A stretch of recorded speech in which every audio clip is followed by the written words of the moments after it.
Like Mevlude, many Istanbul residents try to help these four-legged friends in their neighborhood, putting out bowls of food and offering shelter by their doors or windows.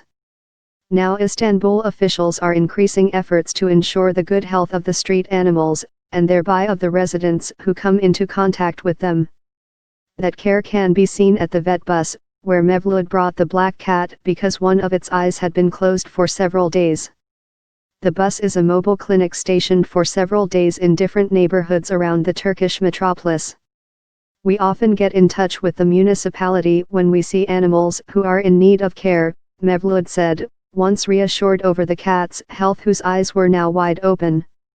People generally bring the animals that they take care of, so that they are given anti-parasite treatment, said Nihan Dincer, a veterinarian working for the Istanbul Metropolitan Municipality, IBB.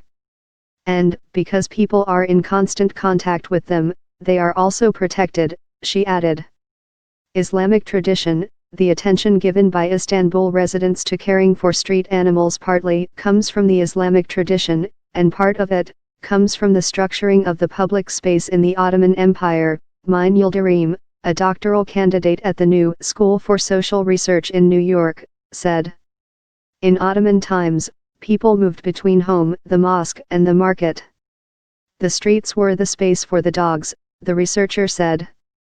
Then in the early 20th century there were extermination policies like in the West, and even in the 1990s city officials would put poison on the streets to kill animals, said Yildirim, coordinator of the collective Dort Ayakli Sayır, Four-Legged City. But an animal protection law passed in 2004 forced municipalities to take care of street animals. In Istanbul, as well as the mobile clinic, IBB maintains 6 health centers. The aim is to vaccinate, sterilize and take care of around 130,000 dogs and 165,000 cats who live on the streets, according to the municipality.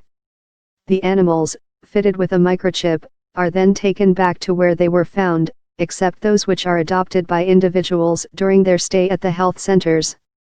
Due to the development of these services, the municipality has cared for 73,608 animals in 2018, that compares with only 2,470 back in 2004. There hasn't been a single case of rabies in Istanbul since 2016, according to the municipality, which employs 100 veterinarians and veterinary technicians. While the municipality refused to say how much the services cost, Agriculture and Forests Minister Bekir Pakdemirli said last month that his ministry has provided 31 million Turkish lira, around $6 million, of support to local authorities across Turkey for the care of street animals between 2009 and 2018. If people knew how much money was spent on these services, maybe people would be more upset, but these figures are not disclosed, Yildirim commented.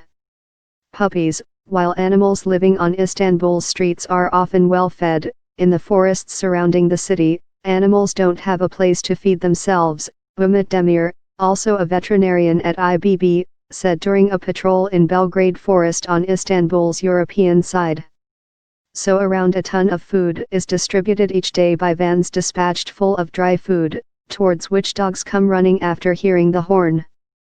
According to Tugs Demirlek, chief veterinarian at Sultangazi District Health Center, the fact that the animals are well fed and cared for ensures that they are calm and limits any aggressive behavior. But the number of dogs has remained fairly stable in the past few years despite sterilization efforts. We sterilize them systematically, but the animals that we do not catch continue to reproduce, she explained. Puppies continue to be born every year in Istanbul, like a small golden puppy only 40 days old, that was found alone, whimpering, on the side of a road. Once examined and chipped, the dog is put up for adoption, its picture displayed in the vet bus. One recent afternoon, the puppy attracted a lot of attention, but it still has not found a home. We will try our luck again tomorrow, Dincer said.